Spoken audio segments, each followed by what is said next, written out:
শুভ সকাল আমার প্রিয় পরিবার, তোমরা সকলে কেমন আছো? আশা করছি যে যেখান থেকে আমার ব্লগটি দেখছো সকলে ভালো আছো। তোমাদের আশীর্বাদ ও ভালোবাসার সাথে নিয়ে আজকের ব্লগটি শুরু করলাম। এখন বাজে ঘড়ির কাঁটায় ঠিক সকাল 7টা। আর আজকে হলো বৃহস্পতিবার। আজকে এখন থেকে ব্লগটা স্টার্ট করেছি। দেখো, সকালে উঠে আমাদের প্রত্যেকটা গৃহস্থর বাড়ির বউদের কিন্তু একটাই কাজ থাকে, রাতেকার বাসি বাসনপত্রগুলোকে মাজা ধোয়া করে নিতে। তো সেটাই কিন্তু করে নিচ্ছি। সকালে আজকে উঠেছি ওই 6টার সময়। উঠে বাদবাকি কাজকর্মগুলো আগেই সেরে নিয়েছি। আর এদিক দিয়ে আমি কিন্তু বাসন মাজছি। আর ক্যামেরার ওপারে একটি মানুষ আছে, সেটি হলো আমার শ্বশুরমশাই। তার সঙ্গে কথা বলছি আর বাসনগুলো মেজে নিচ্ছি। উনি কি করছে জানো তো? উনি ওইদিকে না কালকে সন্ধেবেলা অনেকটা বেতের শাক নিয়ে এসেছিল।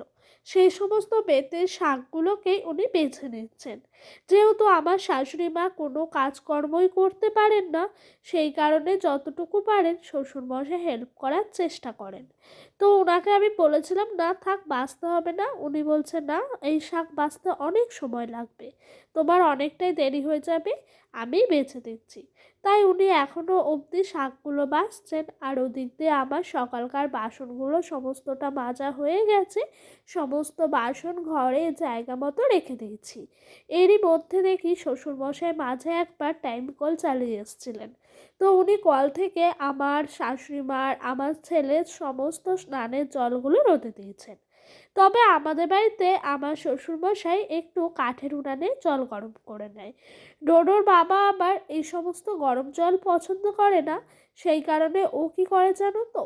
ও না প্রত্যেক দিন স্নান করলে কলটাকে একবার চালিয়ে নেয়, মানে আমাদের বাড়িতে যেই সাবমার্শালটি আছে সেটি চালিয়ে নেয়। তো সেটা দিয়েই কিন্তু ও স্নানটা সারে। সেই জন্য আমাদের বাড়িতে 3 জনের জন্য রোদে জল দেওয়া থাকে।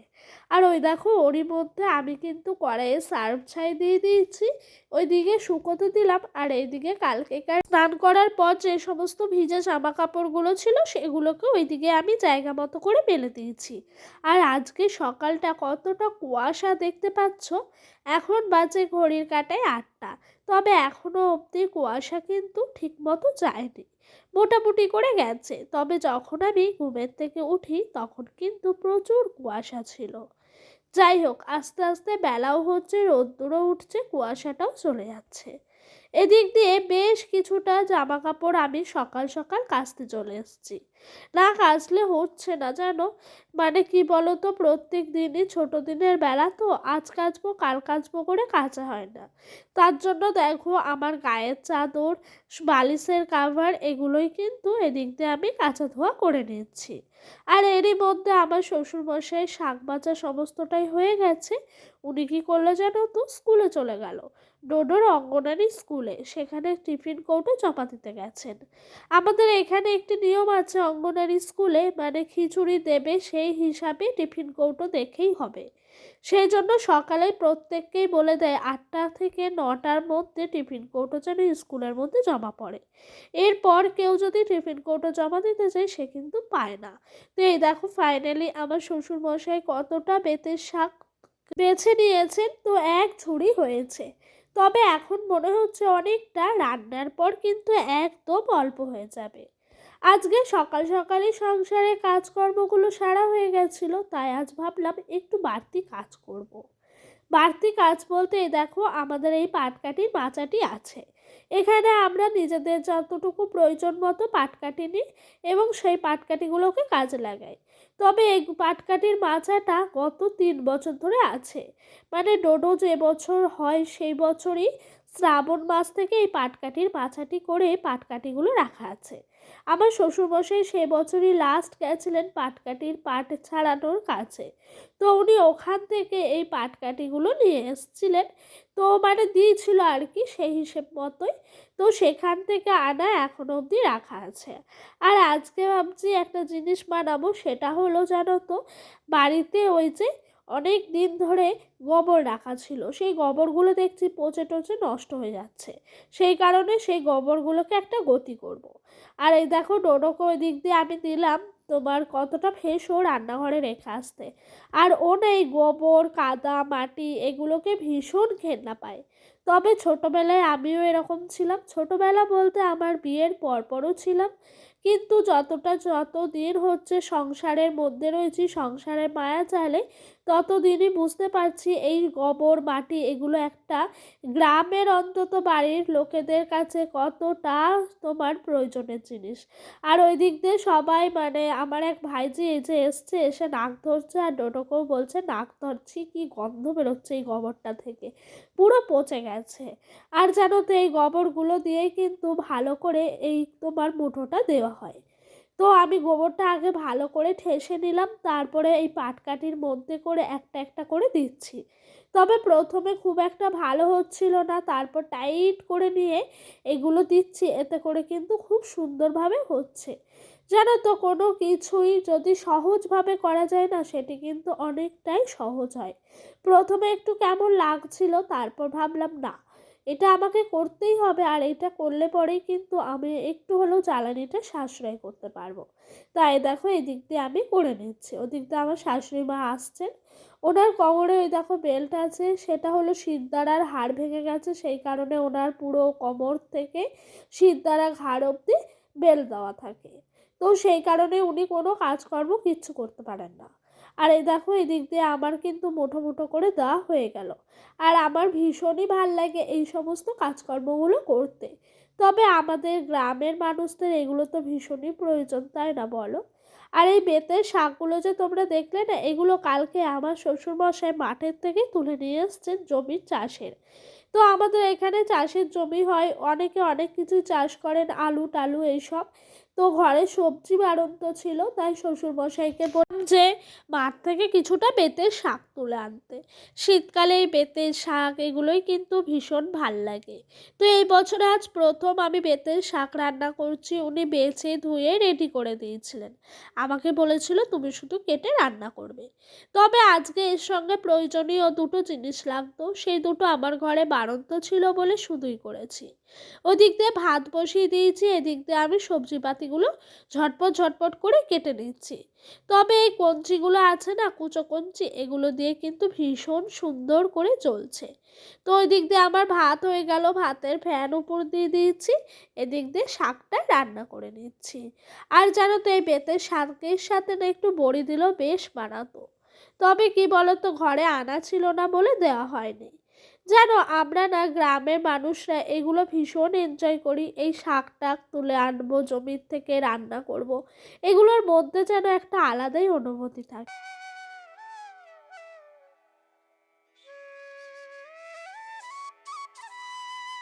জানো তো শাক খাওয়া ভীষণই ভালো, তবে আমার জানো তো এমনিতেই শাক খেতে ভীষণ পছন্দ হয়। বিশেষ করে এই সমস্ত শাকগুলো, পালং শাক, বেতের শাক, এই সমস্ত জিনিসগুলো। তবে আমার শ্বশুরবাড়িতে আবার বেতের সঙ্গে, শাকের সঙ্গে আলু দিয়ে খান। আমি কখনো খাইনি বাপের বাড়িতে, তবে শ্বশুরবাড়ি এসে দু একবার খেয়েছিলাম। আজ আর করলাম না, কেন জানো, আমার শাশুড়ি মায়ের সুগার আছে, সেই কারণে আমি কিন্তু বেতের শাকটা শুধুই করলাম, কোনো রকম কোনো আলু টালু দিইনি। তবে জানো তো আলু টালু দিলে না একটা যেন অন্যরকম লাগে, আর এটা করলে একটা অন্যরকম, দুটোই টেস্টি হয়, তবে দুটোর টেস্ট দু রকম হয়। যাই হোক, তোমাদের সঙ্গে গল্প করতে করতে ওই দিক দিয়ে আমার বেতের শাকটা হয়ে গেছে। আর এই দিক দিয়ে মূলো দিয়ে আলু দিয়ে একটু তরকারি করছি। মূলো আলুর তরকারি খেতে আমাদের বাড়ির সকলেই ভীষণ পছন্দ করে, তবে আমার পছন্দ হয় না, আমি শুধু আলু আর ঝোল দিয়ে খাই। জানো তো কাঠের উনানে রান্না সব কিছুই কিন্তু ভীষণ টেস্ট হয়। এদিক দিয়ে দেখো ডোডোর পাপা কত সবজি নিয়ে এসছে, আর এই সবজিগুলোই কিন্তু আমি একবারে এক সপ্তাহ রান্না করিয়েছি। ও যখন বাজার গেছিলো আমার কাছে জেনেই গেছিলো কি কি লাগবে। ওকে বলেছিলাম কিছুটা ধনেপাতা আনতে, বেগুন আনতে, তারপরে কুমড়ো আনতে, তারপরে তোমার বাঁধাকপি, ফুলকপি, পালং শাক, এই সমস্ত জিনিসগুলো, বিশেষ করে লঙ্কা আর আদা, যেটা ছাড়া প্রত্যেক দিন চলেই না। তো তার সাথেই দেখো কতগুলো নিয়ে এসছে হলো গাজর, তারপর উচ্ছে, এই সমস্ত জিনিস। এই গাজর আর উচ্ছে এইগুলো কিন্তু আমার শাশুড়ি মা আর ছেলের জন্য। আমার ছেলে ভীষণ গাজর খেতে পছন্দ করে এবং বাচ্চাদেরকে গাজর খাওয়ানো ভীষণই মানে দরকার। ও যখন ছোট ছিল না, অনেকটাই ছোট, অন্নপ্রাশনের পর প্রত্যেক দিন আমাদের ঘরে কিন্তু গাজর, বিনস এগুলো থাকতোই। তবে বড় হয়ে সমস্ত কিছুই খাওয়া শিখে গেছে বলে এগুলো আর আলাদা করে এখন ওকে খাওয়ানো হয় না। তবে এই শীতের সিজন বা একটু কম দাম হলে তখন বলি একেবারে নিয়ে আসবা, আমরা বড়রাও খাবো, ওরও খাওয়া হবে। এদিক দিয়ে কিছুটা মটরশুঁটি, 500 কাঁচা লঙ্কা, আদা, এই সমস্ত জিনিসগুলো এনেছে। ঘরে সবজি রাখা থাকলে কোনো চিন্তাই থাকে না জানো তো রান্না বাড়া করতে। ঘর বলে রাখা থাকলে অনেকটাই সুবিধা হয়। এদিক দিয়ে লঙ্কার বোটাগুলো ছাড়িয়ে ফেলবো, মটরশুঁটিগুলো মটরশুঁটির জায়গায় রাখবো, আর তোমার ধনে পাতাগুলো এক জায়গায় রেখে দিয়েছি। তাহলে প্রত্যেক দিন সকাল হলেই মনে হয় কি রান্না করব কি না করব। জানো তো এখানে 2 পালং শাক নিয়েছে 15 টাকা, কাঁচা লঙ্কা নিয়েছে 70 টাকা কেজি, 500 নিয়েছে 35 টাকা, আর ওইখানে আছে তোমার উচ্ছেগুলো 40 টাকার। তো এরকম করে সবজিগুলো পাওয়া গেছে। জানো তো একবারে যদি এক সপ্তাহে সবজি বাজার করা হয় না, তাহলে বাড়িতেও একটা বেশ আয় লাগে এবং যখন কেনা হয় সেখান থেকেও কিন্তু অনেকটাই সাশ্রয় হয়। তবে আজকে ডোডোর বাবা বেলার দিকে গেছিলো দোকানে মানে বাজারে, তো ওখান থেকে কিন্তু সবজিগুলো অনেকটাই সস্তায় পেয়েছে। এদিক দিয়ে দুপুরের খাওয়া দাওয়া শেষ হলো, একটু শুয়েছিলাম, তারপরে এখন বাজে ঘড়ির কাঁটায় ঠিক রাত 10:30। এখন এসছি রুটি করতে। সন্ধ্যাবেলায় রুটিটা একবার আটাটা মেখে দিয়ে ঘরে গিয়ে শুয়েছিলাম। তো আমাদের বাড়িতে সকলেই গরম গরম রুটি খেতে ভীষণ পছন্দ করে, সেই জন্য সকলের জন্য মাথায় রেখে আমাকে এভাবেই রাত্রেবেলায় রুটি করতে হয়। তবে জানো তো আমি একটা একটা করে যেহেতু রুটি করি সেহেতু আমার রুটি করতে অনেকটাই টাইম লাগে। মানে ওই ধরো 10:30টায় এলে আমি 11টা 10-15-র মধ্যে ঘরে যেতে পারি, না হলে আবার হয় না। তো আজকে রুটি ছিল 13টা মতো, মানে আটাটা কীভাবে মেখেছি নিজেও বলতে পারছি না, একটু বেশি হয়ে গেল।